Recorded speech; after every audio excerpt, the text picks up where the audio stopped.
It's finally here. 3 years after it was announced as in development, we have our first public look at The Lord of the Rings, The War of the Rohirrim. The animated film, which releases in December, just debuted its first trailer. And as usual, we're taking a look at the plot clues, lore references, and doing a healthy dose of theorizing. If you enjoy Middle-earth, be sure you're subscribed so you don't miss weekly lore videos and ongoing War of the Rohirrim coverage here on Nerd of the Rings. The trailer starts off with some select shots from the famed Peter Jackson trilogy, no doubt included here to remind the more casual fans that this film is in the same universe. Now, we don't really need to analyze any of these shots, but I gotta say, hearing Howard Shore's Rohan theme will never get old. We get a transition shot from Gandalf from the Two Towers riding away from Rohan on Shadowfax to a three-dimensional map of Middle-earth as the screen displays Peter Jackson Presents. PJ is of course the executive producer of the film. After getting a glimpse of Éowyn at Edoras from the films, we get another brief map shot, which displays some key named locations. Obviously we have Edoras, which at the time of this story has been the capital of Rohan for 189 years. We see the Fold, which is the central region of Rohan. Also, Dunharrow is marked. This is where the Rohirrim are mustered in the Return of the King,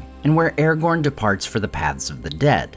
We also see the mighty Starkhorn, one of the largest peaks in the White Mountains. From the Starkhorn flows the Snowbourn River, which we also see on the map. Quick note, in the books there's no E at the end of Snowbourn. Another fun fact, Snowbourn is one of the locations Theoden asks about riders coming from in Return of the King. Where are the riders from Snowbourn? None have come, my lord.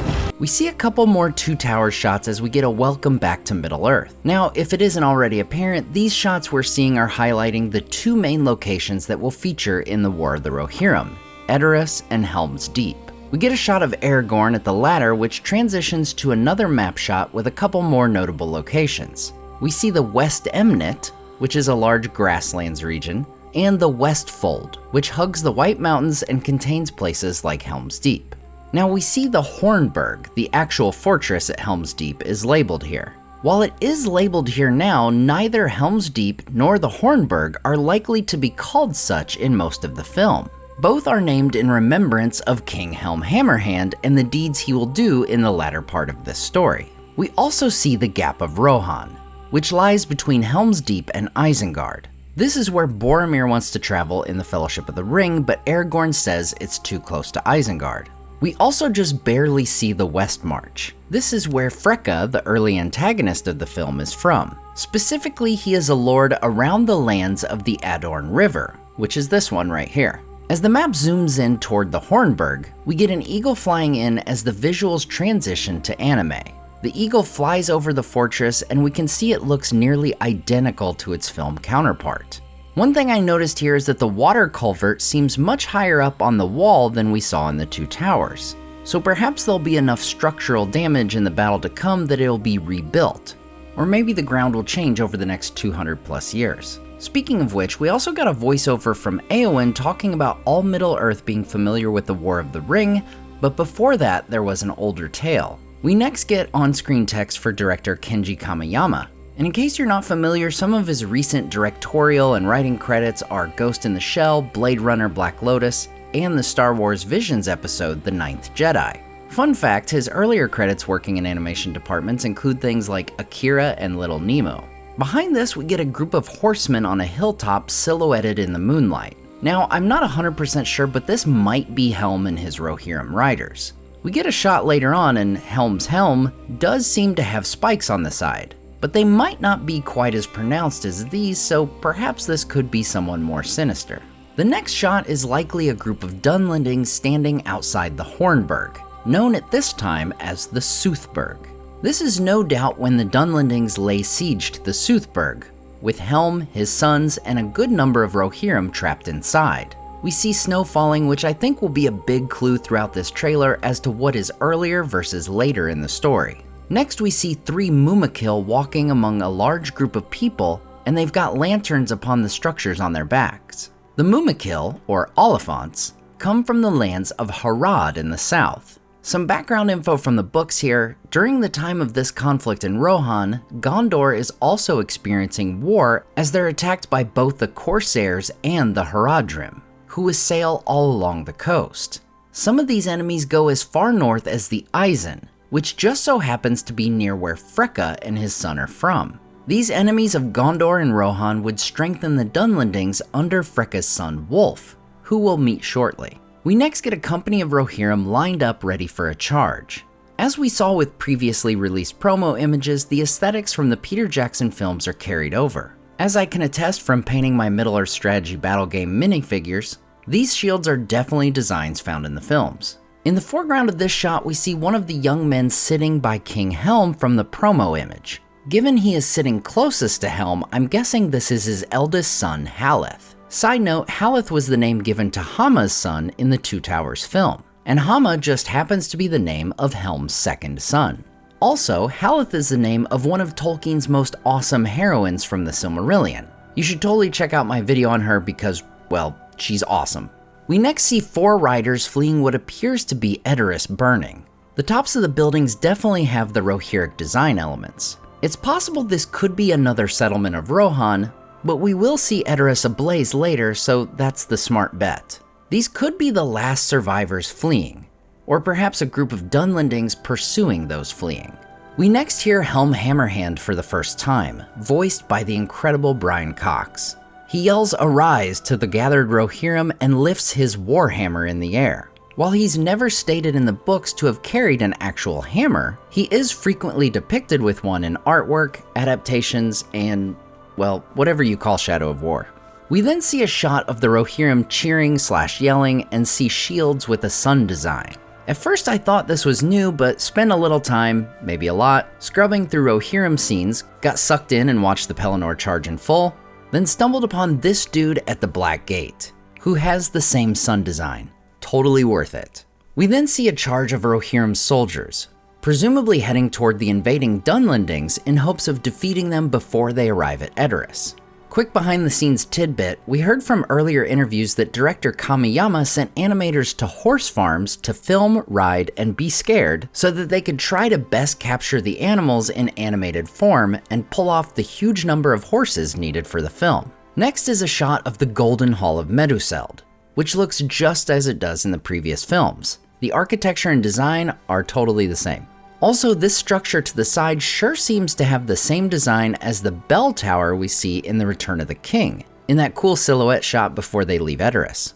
This is followed by the doors of the Golden Hall bursting open. We get a quick shot of the earlier promo image where we see Helm on his throne, which once again is designed exactly like Theoden from the films. His daughter Hera is on his right, and presumably his sons Haleth and Hama are the ones that we see here on Helm's left. Now the guy waltzing into the hall here is Freka. In the books he's described as wide in the belt, and he wants his son to marry Helm's daughter. His lineage is rather dicey in the books. He claims to be a descendant of King Freyawind, Helm's great-great-grandfather.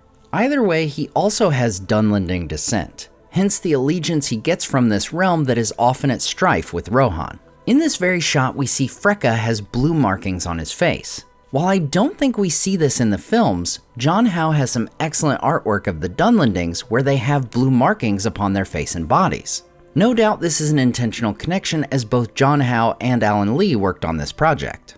Now back to the trailer, we see Wolf, that's W-U-L-F, bow down and ask for Hera's hand in marriage. She's been given the name Hera for the film, as in the books she goes unnamed. As we can tell from the next shot, Helm is not keen on this idea. It's probably because Wolf has a scar over his eye, which is as rock solid evidence that he's a bad guy as you can get. Hey, I don't make the rules, it's just how movies work.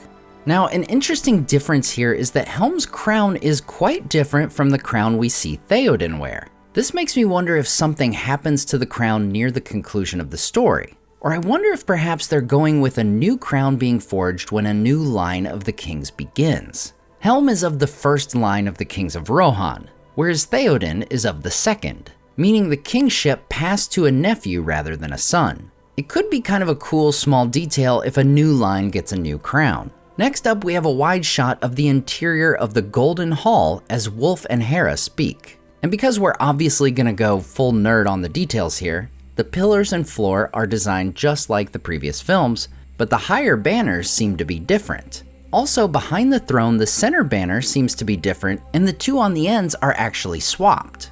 Hera tells Wolf that their fathers speak as if she's not even in the room, and she doesn't want to marry him. We get a dramatic beat as a group of men walk down the steps of Meduseld. No doubt this is Helm and Freka taking their argument outside. And while this story is largely told in summary form, there are some great bits of dialogue around this particular section, and I really hope we get those direct Tolkien quotes. One quick canon detail I liked in this shot is that in the books, Helm makes Freka walk out of Edoras in front of him, which we see here. We next see Helm take off a ring and hand it to someone. Now this is purely a guess here, but as this is definitely not his son as he has a different hair color, I think this may be Freyalaf, the king's nephew, specifically his sister's son, which is a meaningful connection in Middle-earth as we see with Theoden and Eomer, and Thorin with Keely and Fili. Helm tells Freka you don't seek an alliance, you seek a throne. This could be a clue that Hera is Helm's eldest child. It's never stated where she's at in the order in the books, though presumably his heir would still be his eldest son Haleth. Still, Helm could suspect Freka of marrying his son into a position and then making Helm's sons disappear. We then see Freka get a few punches in on Helm, followed by a shot of Hera, maybe Freyalaf, a young Rohirrim boy, and another Rohirrim woman looking on. I'm not 100% sure who this woman might be, but my two best guesses are Helm's sister and Freyalaf's mother Hild, or perhaps it's Helm's wife, the Queen of Rohan. Next we get the punch. Helm decks Freka, which instantly kills him and earns Helm the name Hammerhand. Noticing that we only see Freka punching before this, I really hope this is the one and only punch that Helm actually throws. I think it would be pretty legit if Helm totally does a one-punch knockout. Wolf checks on Freka and says, "He's dead. You will pay for this with your life." As the music kicks up, we get a shot of what appear to be Dunlending soldiers coming over a hill with smoke and flames in the background, perhaps starting their plundering of Rohan in retaliation for Freka's death. A quick note on the timeline, in the books it takes 4 years for Wolf to retaliate, though I could see them condensing that for the sake of the film or leaving it kinda nebulous how much time passes. Next we see a shot of Hera and Wolf when they're kids playing sword fight. Obviously this is an original element to the film, but if I'm looking at possible connections as to how this could connect to the books, this could well be during one of Helm's councils as king.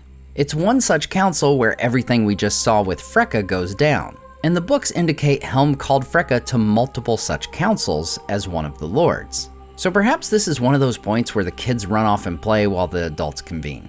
Hera says the boy she knew would never wish for war, to which Wolf replies the boy you knew is gone. No doubt this is post-punch, and Hera is trying to talk Wolf out of waging war. Now during my interview with Philippa Boyens, Phoebe Gittins, and Artie Papagiorgio, they talked about some of the main characters in the film and mentioned that once Wolf makes his choice to go bad, he doesn't turn back. So be ready for this guy to go full villain mode. Next up, we have a quick shot of a couple horsemen riding parallel to a mumik, with what I believe are Dunlendings running and riding behind. I believe this is Wolf because this looks like the same bald dude who was accompanying Freka earlier.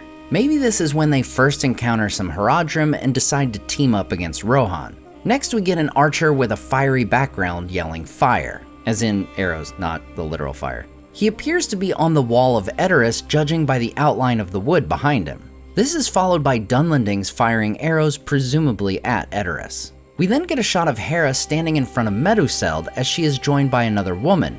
They see enemy troops marching toward the city. Hera says there are so many of them. Then we get a mumik bursting through the outer wall of Edoras as the wall itself is in flames.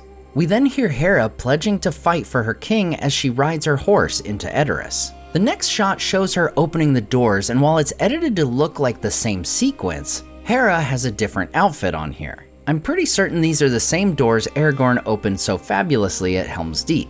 A big question mark for me with this film is what Hera's later arc would be, and which of the two main locations post-attack she would be at, the Soothburg or Dunharrow. This might be our first clue that she'll be at the former. Next we see Hera meet Helm in what appears to be the stables at Edoras. While Helm says you know nothing of war, Hera replies, I'm the fastest rider you have. The fact that she makes the point of speed here makes me think she wants to run some kind of errand, perhaps going for aid, but probably something that likely involves danger. It doesn't sound like something you'd say if you just wanted to join the ranks of the troops. Also, I think this particular story point will be an interesting one to keep an eye on, as presuming this isn't edited all tricksy and Helm is indeed talking to Hera, it'll be interesting to see how they keep Hera from feeling like a rehash of Éowyn, being told she can't go to war, going to war, and slaying one of the big bads. Next up, we see men cutting ropes, and it seems they drop this massive tower siege ladder thing down onto the wall of the Soothburg. And it was only after I was going frame by frame that I saw some dude riding on the top, which is probably not great for him. In between, we see a reaction shot from Hera, but there's a ton of snow happening here, so it's definitely not the same sequence. My guess is this is the moment where she discovers Helm's ultimate fate. I won't spoil it here because I've got it covered in my Helm Hammerhand video, but it's pretty BA. The older lady grabs Hera's hand and says people need hope. The scene here is snowy, so again, I think this is a later shot at Helm's Deep. We see an eagle fly by and land to greet Hera. We then see Hera running from a mumik. Now this one seems to be without any riders or masters, and it has a couple broken tusks, so perhaps one that escaped an earlier battle. And it gets taken by what appears to be the Watcher in the water, which has a tree on its head. It grabs the mumik and pulls it into the water. Naturally, my big question here is, where could this be? The Watcher obviously is connected with the lake in front of the doors of Durin. So the easy answer would be that Hera has made her way, perhaps traveling in Dunland, and being chased by the mumik, has found her way north near Moria. In between, we get Helm with his hand on Hera's face, seemingly through a crack in a wall or a doorway, saying, "My pride, my joy." Clearly, he's seen better days. He goes on to say, "You could rule the world," as we see some men walking in a blizzard. My guess here is Dunlendings who are about to meet Helm coming after them like a snow troll. Small book spoiler alert, Helm at one point goes out and kills his enemies with his bare hands at night in the snow. It is flippin' awesome. We also see Hera climbing a frozen cliff face. Perhaps this is somewhere in the mountains behind Helm's Deep. On the earlier map, we did also see Thrihirn, which is a three-peaked mountain said to have steep faces at the head of the gorge. We then see Hera and her brother fighting the invaders as Edoras burns behind them. Then we get a revolving shot around Hera as she blows a horn. We then see horsemen riding down a steep hill. Now, I can't be certain, but I think this might be the same hill at Helm's Deep, where in the films, Gandalf, Éomer, and the Rohirrim come to the rescue. Next, we see Wolf wearing both the bear claw thing that his father had earlier and Helm's crown. This is definitely after he's taken control of Edoras and claimed kingship of Rohan. He says, "You think I'm afraid of you," as we see Hera riding her horse while in a pretty fancy dress. This appears to be that siege structure we saw earlier. Hera appears to be wearing the same outfit in that earlier shot. We then get a flurry of shots of Hera and Wolf fighting, and Hera answers, "You should be." Clearly, they're setting up Hera and Wolf to have some kind of pre-existing friendship or relationship that eventually sees them become enemies. Personally, I don't mind the beefing up of the role of Helm's daughter, as I think a character that's less larger than life can make for a good window into the world for the audience. That being said, I hope we still get the big book moments I'm expecting to see. From Helm, obviously, but also Freyalof. Freyalof has a pretty significant role in the conclusion of the story, and I hope he gets his time to shine and isn't pushed out of the picture here. We get another shot of the wild, injured mumik chasing Hera, followed by the concluding title card, The Lord of the Rings, The War of the Rohirrim. But in one last shot, we see a pretty nasty looking hand, possibly an orc hand, holding a ring. The hand places it in a pocket revealed to be full of rings, while a nasty voice says, "What does Mordor want with rings?" I was a bit surprised by this reveal, as I didn't expect rings to come into play here. I actually think a potential strength of this story is how self-contained and separate it is from Sauron and the Rings of Power and the War of the Ring. That being said, I'm guessing this will be a pretty minor part of the film, something to just hint at the larger story to come. Perhaps there's a general order for any found rings to be brought to Mordor, and these orcs are just gathering any they happen to scavenge from the dead. Again, it's snowing pretty good here, so I expect this is a shot from later in the film. Just please don't give Helm a ring of power and make him a Nazgul, am I right? Now we know Tolkien says Sauron gathered the 9 rings to himself, and eventually he also gets the 3 surviving dwarf rings. Perhaps servants of Sauron facilitate Wolf's alliance in exchange for any and all rings plundered from Rohan, in hopes that any rings of power, whether the one or those of the dwarves, somehow found their way to the Horse Lords. And there we have it, folks, the War of the Rohirrim in theaters this Christmas, specifically December 13th. Right in that familiar mid-December slot all 6 previous Middle-earth films have released. I've gotta say, I've been interested in this film ever since it was announced. I'm not big into anime by any means, but Middle-earth has a bit of a history with animated features, so it's kinda cool to be seeing it again in that medium. I'm definitely pumped by the idea of sitting in a theater in December and being taken to Middle-earth when that Rohan theme starts playing. But now that you've heard plenty of my analysis, theories, and general nerding out, I wanna know what you think. Do you like the anime look? Are you sold on Hera as the main character? What did you think of The Punch? Let me know in the comments.